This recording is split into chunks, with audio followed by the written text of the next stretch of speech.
Vriende, het jy geweet, Satan was reg om Johannes te gebruik, Johannes die Doper, in sy bediening. Nie om hom met sonde te vernietig nie, nee, ook nie om hom te verlei met goeders nie. Satan het 'n baie slim plan gehad. Hy wou Johannes gebruik, met ek dink dit wat seker almal vandag in hierdie wêreld wil hê. Sukses, invloed. Hy wou hom vang met eer. Nou een van my gunsteling boeke, Koning van die Eeue, ons lees daaraan, alles wat die eersig van die wêreldse veroweraars kon streel, was die Satan gereed om aan Johannes die Doper te gee. Vriende, luister mooi wat sê hierdie sin. Alles wat eersig kon streel, alles wat jou ego kan laat opblaas, alles wat jou kan laat voel, ek is belangrik, alles wat jou kan laat dink, ek is die antwoord. Satan was gereed om dit alles vir Johannes die Doper te gee op 'n goue skinkbord. Want sien, Johannes het mag gehad, nie die mag soos 'n politikus nie. Vriende, hy het mag oor harte gehad. Hy het 'n invloed gehad wat ons nie eens kan voorstel nie. En as Johannes die Doper net vir 'n oomblik sy eie eer gesoek het, as Johannes homself net wou aankondig en sê ek is die Messias, of hy die volk dalk aangespoor om teen Rome op te staan, as hy hulle sou lei met daardie vuur wat binne hom gebrand het, vriende, dan sou die priesters, die skrifgeleerders en die volk hom opgehef het. Hulle sou hom gedra het as 'n koning, hulle sou hom gevolg het, hulle sou hom selfs aanbid het.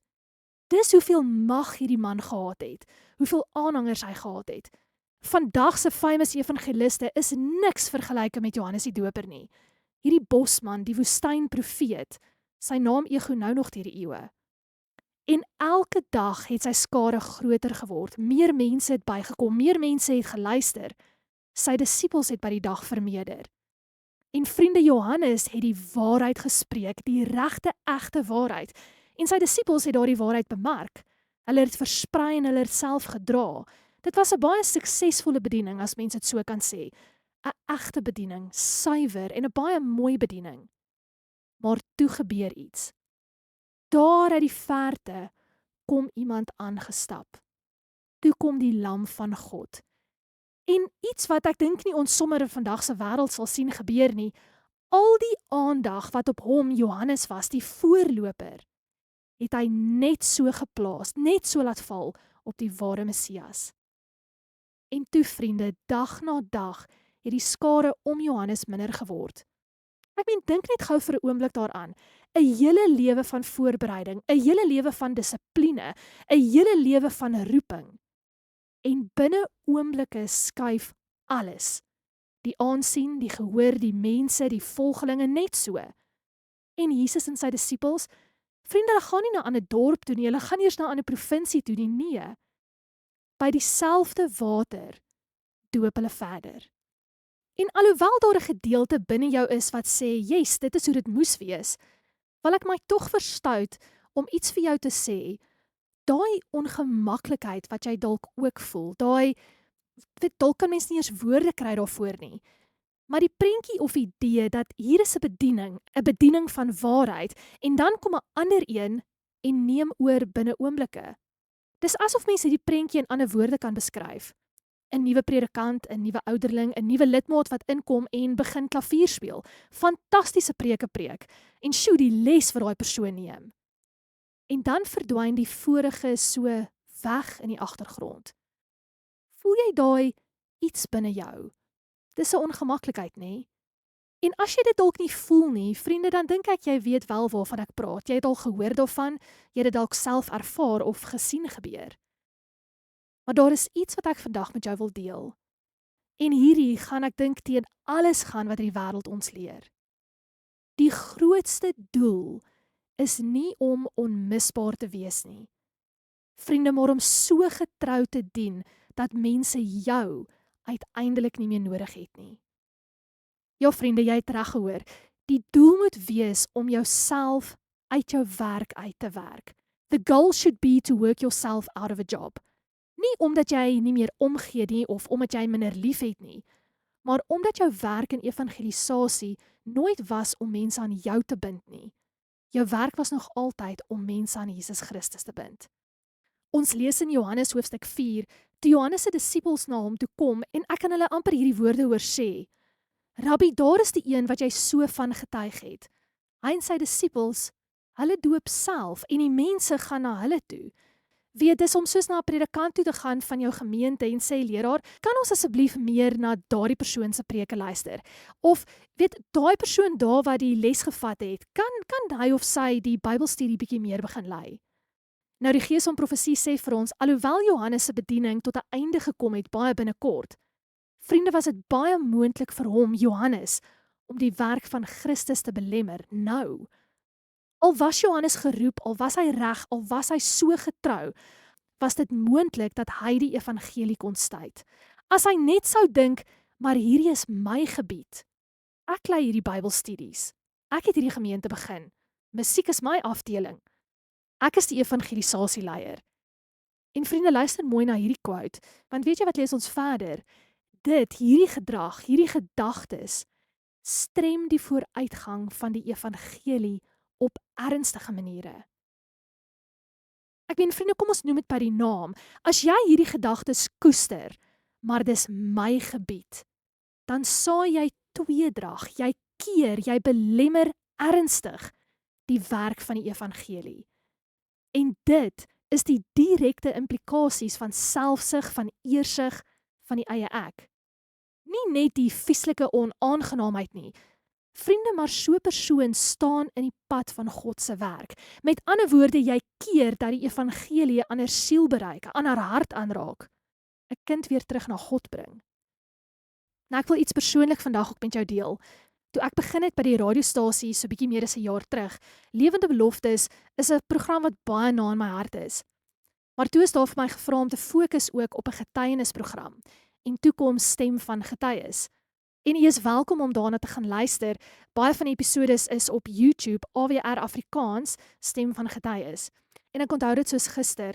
My eerste gas was 'n vrou wat spierdistrofie het. En hoe sy tot vandag toe die Here loof en prys elke liewe oggend. Nou vriende, ek het met mense van oral gesels en die vreemdste, coolste, weirdste, diep stories al gehoor. En baie keer het die gesprek baie langer gegaan vooraf as die opname self, want mense hou daarvan om te gesels. Maar hoekom vertel ek julle dit? Want ek het geleer die afgelope jaar, sien elke week moes ek 'n nuwe getuienis kry om te deel. En ek het na soveel getuienisse geluister. En vir nou kan vir jou eerlik sê, ek love dit. Weet jy waarna sien ek die meeste uit as ek na 'n saamtrek of 'n kampvergadering toe gaan? Mense se stories. Wanneer mense na my toe kom en net begin getuig. En elke keer is ek verstom oor hoe die Here werk in ander mense se lewens. Dit is regtig amazing. Maar ongelukkig het ek ook al na getuienisse geluister waar Jesus se naam amper nooit genoem word nie. Die amazingste storie, maar niks van Jesus Christus nie. En ek het myself al baie gevra deur die jaar, hoe is dit moontlik? Want dit is moontlik. Soms sit en luister ek na 'n getuienis, vriende, dan kom die naam van Jesus nie eens op nie.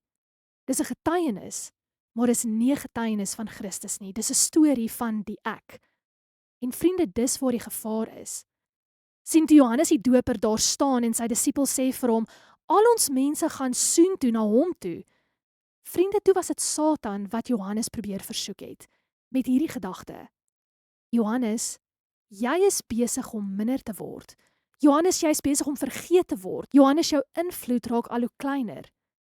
Maar sien, Johannes het hom verheug daarin, dat mense se harte vol geraak het van Jesus Christus.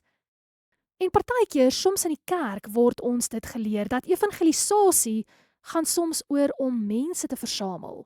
Ons dink evangelisasie beteken, kom luister na my boodskap, kom na ons program toe, kom na my kerk toe, kom luister na my getuienis.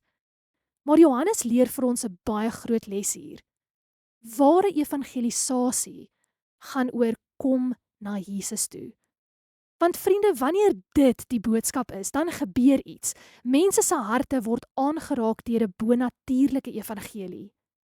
En dan, wanneer mense na Jesus toe draai, na hom toe gaan, dan word ek en jy minder. Ek en jy word stiller. Ek en jy word kleiner. Ek is nie meer die middelpunt nie. Ek word nie meer so baie Bybelvrae gevra nie. My advies het nie meer so harde stem nie. En sien, dis waar baie mense dan begin terugtrek. Want ek hou daarvan om nodig te wees. Ons hou daarvan om te voel, as ek nie daar is nie, gaan alles uitmekaar val. Maar vriende, die hemelse plan is nooit dat alles op my en jou skouers rus nie. Die hemelse plan is dat mense leer om self op hulle knieë te gaan. En is vir my eintlik so ironies, dat die woorde wat Satan gebruik het om Johannes te probeer versoek, het seker die bekendste, grootste woorde in evangelisasie geword. Hy moet meer word en ek minder. Sien, Johannes die Doper het duisende volgelinge gehad. Hy was die stem, vriende, hy was die profeet. Hy was die man wat die volk wakker geskrik het. En toe kom Jesus. En skielik begin die skares wegbeweeg van Johannes af. En vriende, hoor hierdie mooi, want ek dink regtig dit is die toets van ware bediening. Want is dalk maklik om nederig te wees wanneer niemand jou raak sien nie. Dis makliker om te sê alle eer aan God wanneer jy nog nooit eer gekry het nie. Maar wanneer mense jou begin volg, wanneer jy 'n naam het, wanneer jy 'n platform het, wanneer mense jou eer, en dan kom Jesus en jou bediening word weggeneem, aangeskuif na iemand anders toe, iemand anders word gebruik, iemand anders kry 'n kans, dan wys jou hart eintlik wie jy regtig is. En Johannes, vriende, Johannes het nie kwaad geword nie. Hy het nie gesê hierdie is my mense nie. Hy het nie gesê maar ek het hulle hier gekry of hierdie is my preekstoel in my gemeente nie. Nee. Hy het gesê hy moet meer word en ek minder. En vriende, kom ons wees eerlik.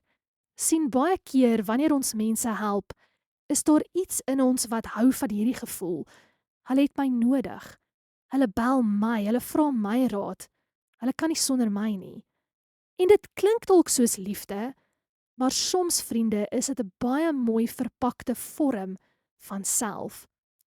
Want die waarheid is, God het nie helpers nodig wat mense aan hulle self bind nie.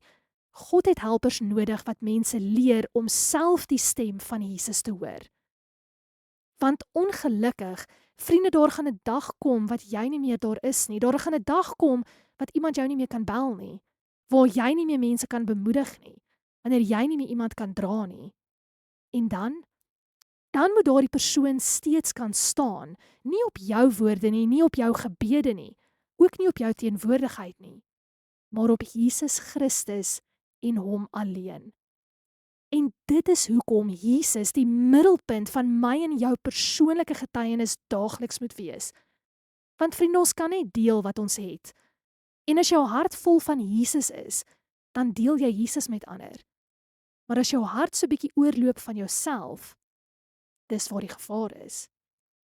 'n Ander paragraaf wat ek ook in die Koning van die Oë gelees het, diegene wat getrou is aan hulle roeping as boodskapper van God, sal nie vir hulle self eer soek nie.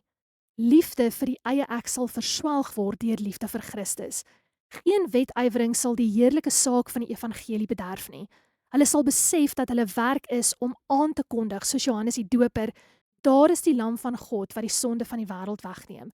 Hulle sal Jesus verhoog en saam met hom sal die mensdom verhoog word. So vriende, vandag wil ek jou vra, wat is die doel van jou bediening? Wat is jou gemeente se doel, jou kerkraad se doel? Is dit om mense te kry om mense te bewonder?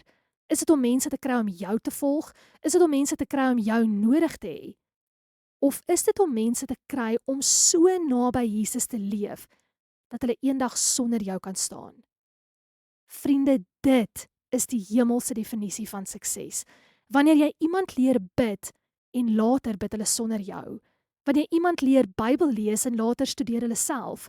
Wanneer jy iemand leer vertrou en later vertrou hulle God al sien hulle jou nooit ooit weer nie. Sien vriende, en dan het jy nie jou werk verloor nie, maar jy het jou werk voltooi. Ek wil afsluit om vir julle 'n ware verhaal te vertel. Daar was 'n persoon wat amper alles in die kerk gedoen het. Die kommunikasie, die boodskappe, die oproepe, die gebede, die ondersteuning.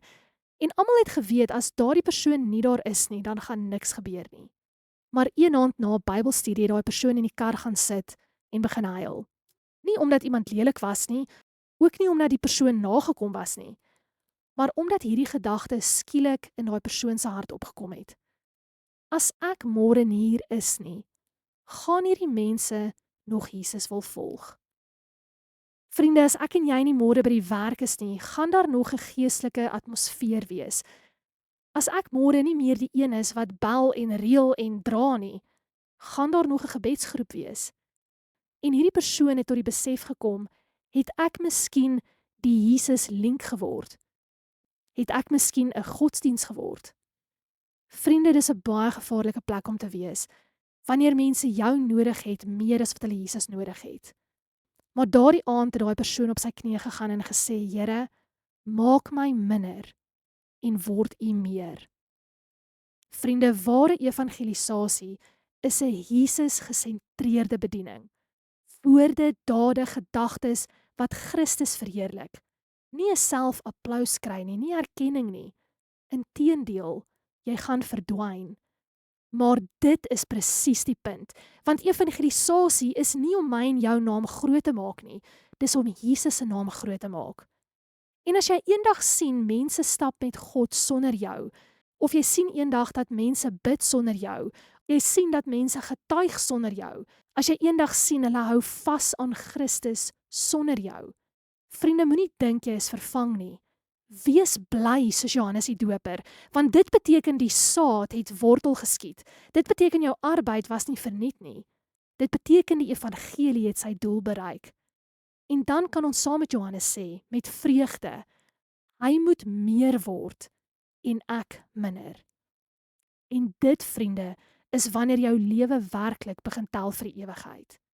Dit is hoe mense 'n medewerker van Christus, die ware Messias is.